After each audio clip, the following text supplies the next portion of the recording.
राघव अपनी माँ के साथ कोकिलापुर गांव में रहता था।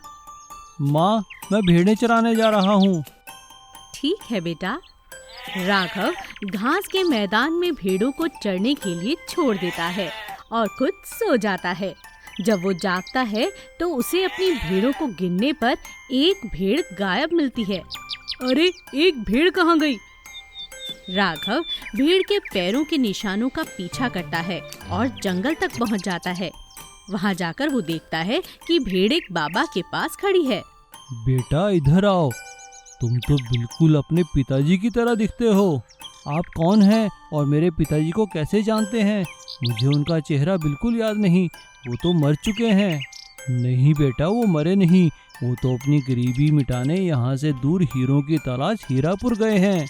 राघव घर पहुंचकर अपनी माँ से पिता के बारे में पूछता है। माँ, वो आदमी कह रहा था कि पिताजी जिंदा हैं। उस आदमी की बातों में आकर हीरो की बारिश की तलाश में तेरे पिताजी चले गए और फिर कभी नहीं लौटे। माँ, मैं पिताजी की तलाश में जाऊंगा। अगले दिन राघव भी हीरापुर की ओर निकल पड़ता है। राघव जब पहला जंगल पार करता है तो नदी के उस पार उसे एक लड़की मिलती है।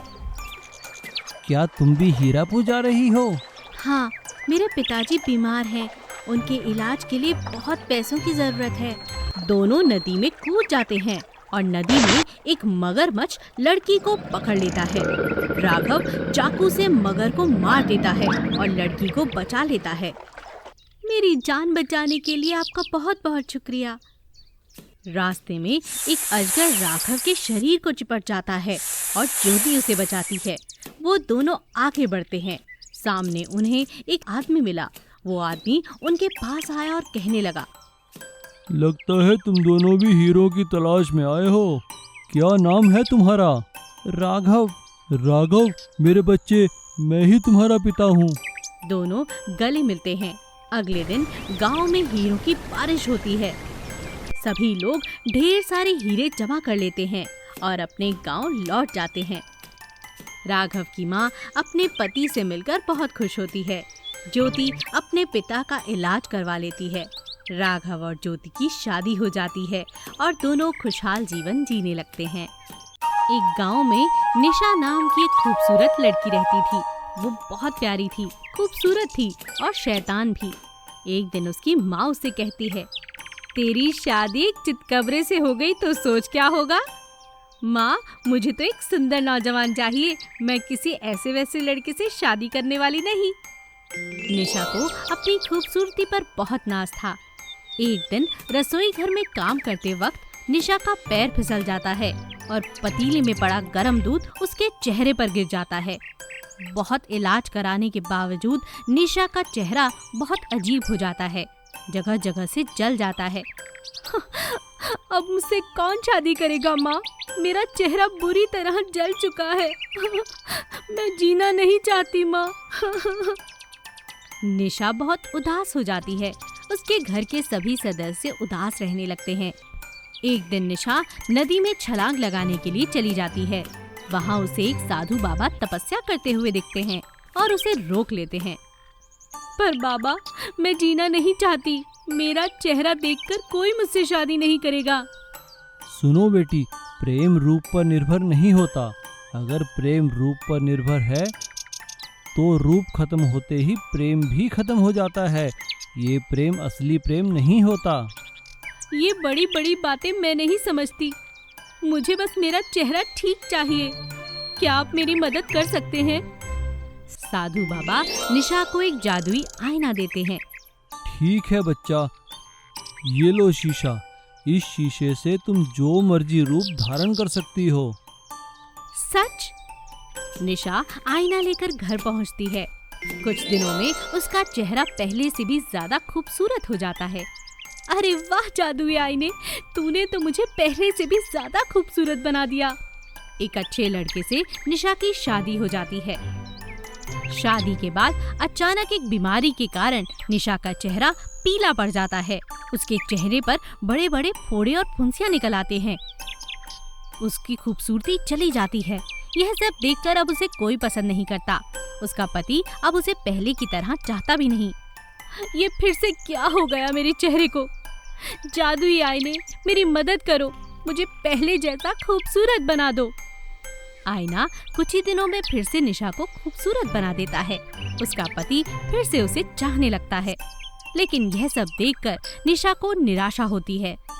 तो क्या मेरे पति केवल मेरी खूबसूरती से प्रेम करते हैं? बाबा ने ठीक ही कहा था। निशा आईना लेकर बाबा के पास पहुंचती है। बाबा जी, ये आईना आप ही रखिए, अब मुझे इसकी कोई जरूरत नहीं। आईने, मुझे मेरा चेहरा लौटा दो। बाबा जी, अब मुझे इस आईने की कोई जरूरत नहीं। मैं सच्चे ज्ञान को समझ चुकी हूँ। अगर मेरे पति इसी रूप में मेरे साथ रहना चाहेंगे तो ठीक, वरना मैं जैसी हूँ मैं बहुत खुश हूँ। जादुई पेड़। रघु एक मेहनती और ईमानदार लकड़हारा था, लेकिन वो बहुत गरीब था। वो अपनी पत्नी मंजू के साथ झोपड़ी में रहा करता था। राशन खत्म हो गया है, कल खाना कैसे बनेगा जी? उनकी लालची पड़ोसन अक्सर उनकी गरीबी का बहुत मजाक उड़ाती थी। ये कैसा रूखा सूखा खाना खाते हो तुम लोग? ऐसा खाना तो मैं गैया को भी नहीं देती हूँ। पड़ोसन की कड़वी बातें सुनकर वे बहुत दुखी हो जाते हैं। तू फिक्र मत कर, मैं कल ही जंगल जाकर लकड़ी काटूंगा और उन्हें बेचकर राशन का इंतजाम करूंगा। रघु जंगल जाकर लकड़ियां काटने लगा। एक पेड़ को काटते हुए रघु को अचानक पेड़ से एक आवाज सुनाई दी। मुझे मत काटो, मुझे मत काटो, मुझे मत काटो। अरे ये किसकी आवाज है? कौन है यहाँ?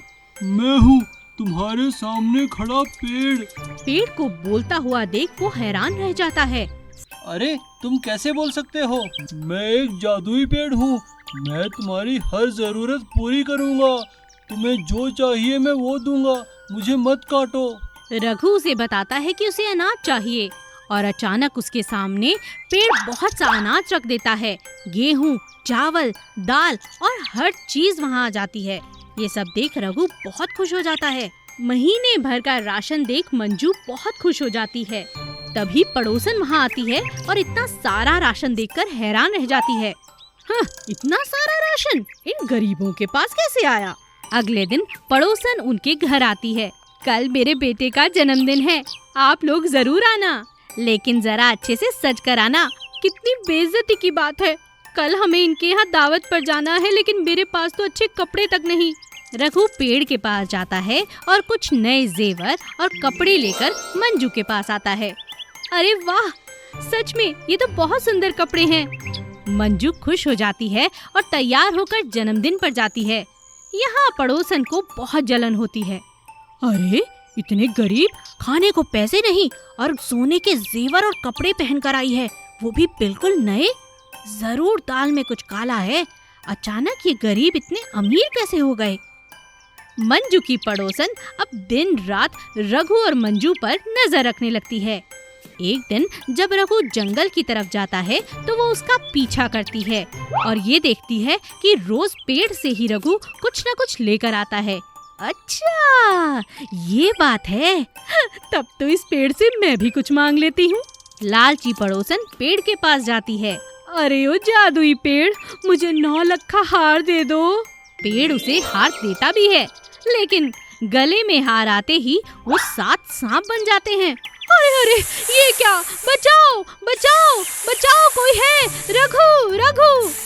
पड़ोसन रघु को आवाज लगाती है। रघु दौड़ता हुआ आता है और उसकी जान बचा लेता है। पड़ोसन को अपनी गलती का पछतावा होता है।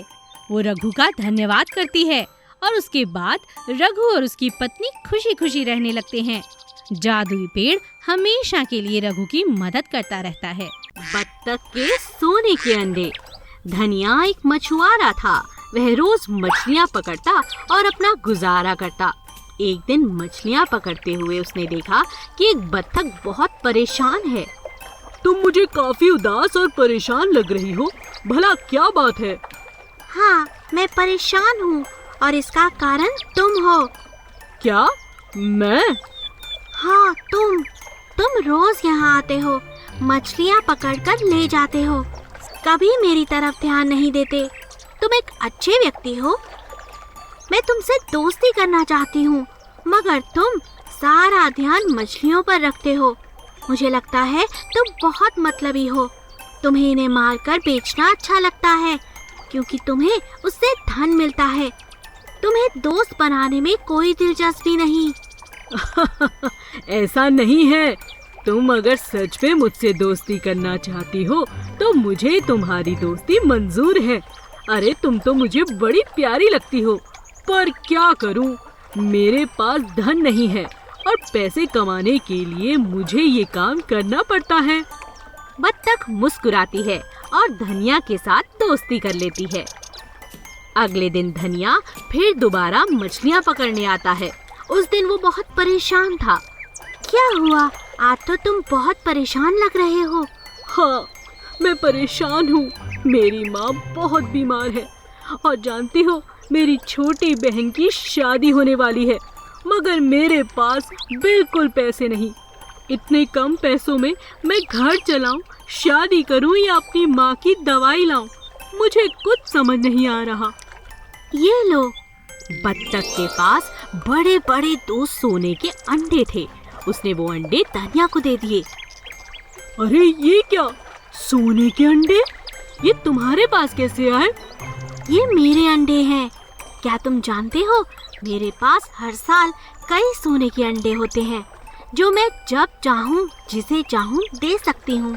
और फिर अभी कल ही तो हम दोस्त बने हैं। तुमने अपनी दोस्ती निभाई अपने दिल की बात मुझे कहकर।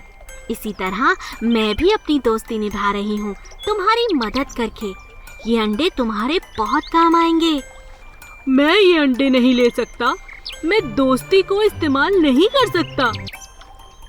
तुम गलत कह रहे हो। तुम एक दोस्त से बात कर रहे हो और इसमें मदद कैसी? तुम भी तो मेरी कितनी मदद करते हो। मैं पानी से बाहर नहीं आ सकती, इसीलिए तुम रोज मुझसे मिलने आते हो ना? हाँ, आता तो हूँ। तो फिर हम दोनों दोस्त हुए। जाओ, ये अंडे ले जाओ और अपनी माँ का इलाज करवाओ और अपनी बहन की अच्छे से शादी करना। मगर याद रहे, कल मुझसे मिलने आना ना भूलना। बिल्कुल नहीं भूलूंगा। तुम आज तक की मेरी सबसे अच्छी दोस्त हो बत्तख, सबसे अच्छी दोस्त।